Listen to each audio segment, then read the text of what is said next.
Hello hello tout le monde, j'espère que vous allez bien. Je vous retrouve une nouvelle fois sur la montée de l'impossible 2 et j'attaque directement ma première tentative. Malheureusement pour moi, comme vous pouvez le voir, des gens montent et d'autres descendent. Dans ma tête, je me suis dit, je vais passer sans problème. Je vais vite être ramené à la raison, ma roue arrière glissant sur la racine déjà humide. Du coup, je manque de peu de me vautrer. Et franchement, je vais pas vous le cacher, ce jour-là, je vais souffrir. Moi qui étais certain de passer du premier coup, je vais avoir toutes les peines du monde à franchir ce premier palier. La pluie qui a commencé à tomber tout juste 2 minutes avant mon arrivée sur la montée de l'impossible 2 ne m'aura pas rendu service. Et oui, sous la pluie, la montée de l'impossible va bien porter son nom. Je vais enchaîner les déconvenus, complètement incapable de passer le premier bout. Alors, je me suis dit, je vais au moins essayer de passer la suite, et cela va être encore pire. Le passage suivant est un véritable champ de racines, complètement détrempé, que j'ai l'impression de rouler sur du verglas. Il m'aurait fallu un vélo de trial pour parvenir au sommet sans mettre pied à terre dans ces conditions. Je réalise bien que je ne vais pas y parvenir, et comme vous allez pouvoir le voir par la suite, je vais quand même essayer de monter jusqu'en haut. Mais même dans les parties un peu plus faciles, je vais avoir de la peine.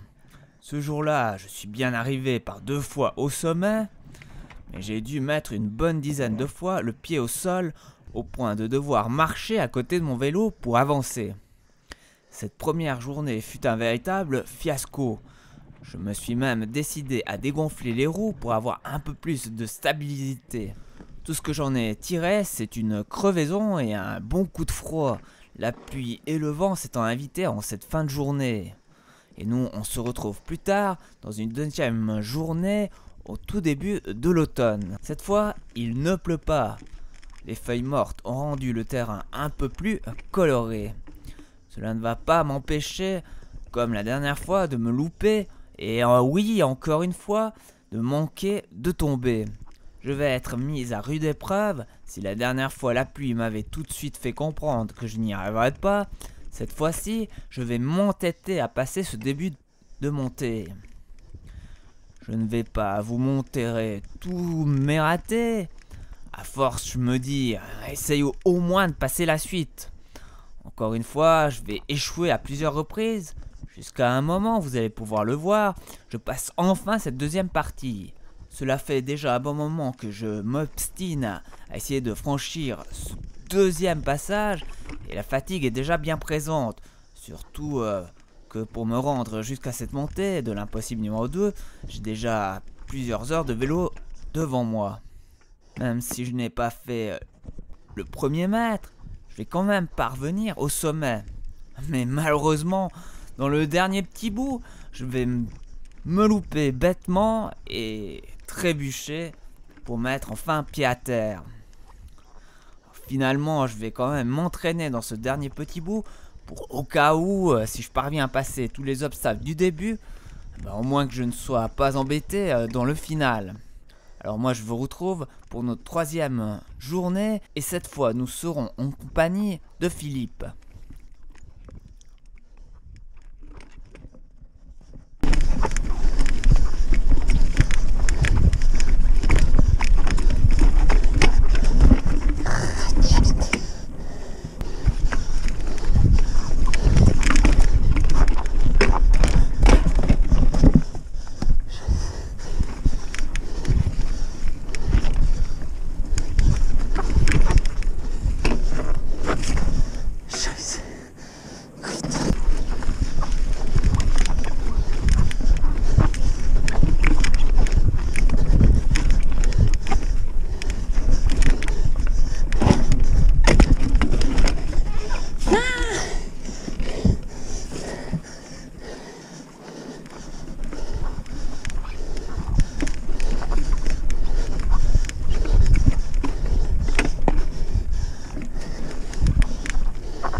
cette troisième journée dans le froid, je parviens à passer le premier obstacle sans le moindre problème. Je suis plutôt content de moi. Malheureusement, je vais coincer à quelques mètres plus loin. Philippe, grâce à son guidon plus court, parvient à passer entre la racine et l'arbre, rendant le premier mètre plus facile. Mais ce n'est pas mon cas à cause de mon guidon impossible de passer. À un moment, nous allons échanger nos vélos. Philippe va essayer de passer avec mon vélo au même endroit, mais cela va être l'échec, comme vous allez pouvoir le constater par vous-même. Tout comme moi, je ne parviendrai pas avec le sien. Encore une fois, je vais galérer sur ces tout premiers mètres, même si avec les bons conseils de Philippe, je vais parvenir par la suite à passer plus facilement le premier enchaînement. Et c'est bien la suite qui va me poser encore des problèmes. Et malgré les encouragements de quelques supporters que vous allez pouvoir entendre, c'est complètement à bout de force que je ne vais même plus parvenir à suivre le chemin. Encore une fois, cette journée est un échec. Je tiens tout de même à remercier Philippe au passage qui a pris tout son temps pour me conseiller et m'encourager dans ce périple. Encore une fois, je ne suis pas parvenu jusqu'en haut sans mettre pied à terre. Et donc je vous retrouve dans quelques minutes pour la 4e journée.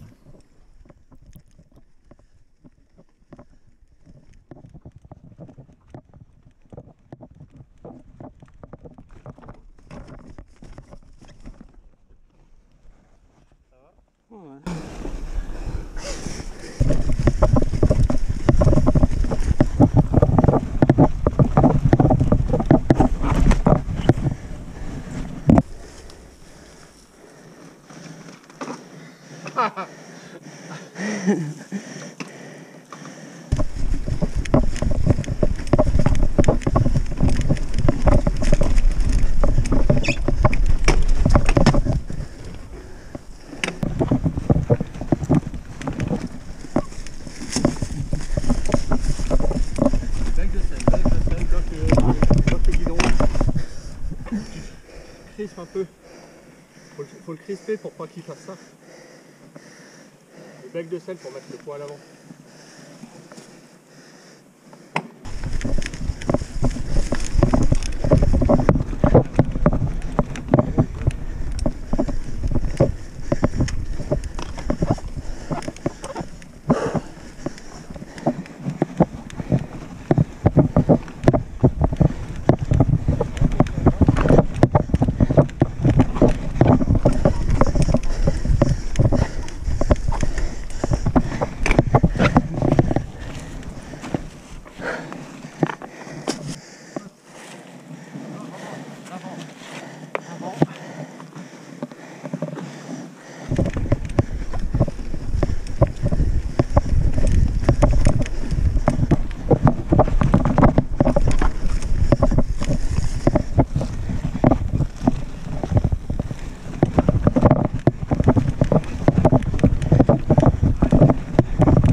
J'étais bien parti, mais pas au bon endroit.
notre 4e journée, il fait beau, la température est agréable.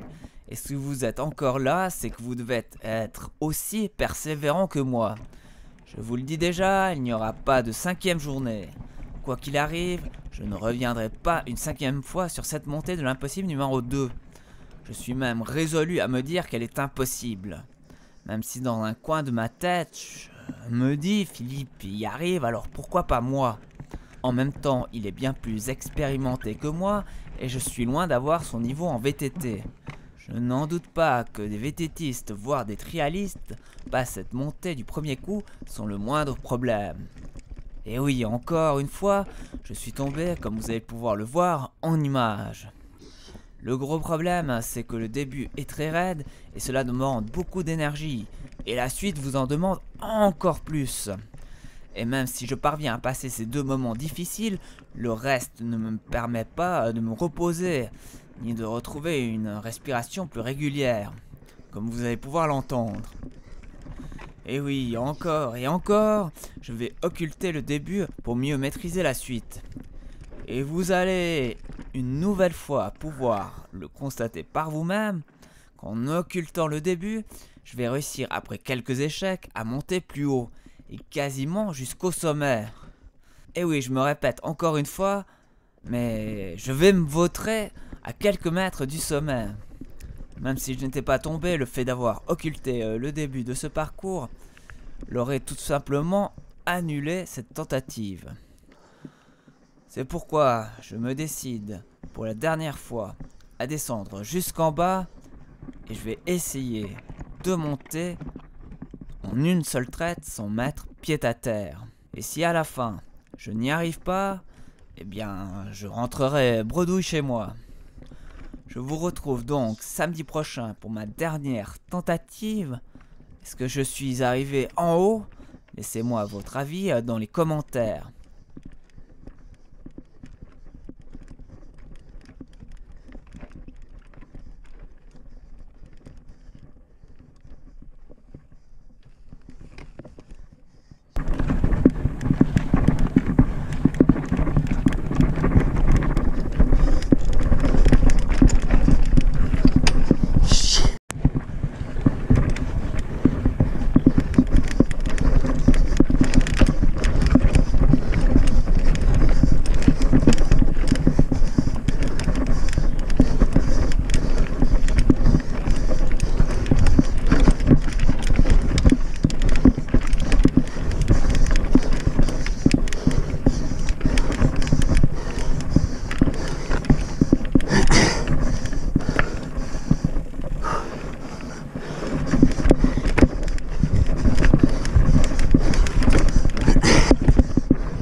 Je vous remercie de m'avoir suivi jusqu'ici et à tout bientôt pour la suite.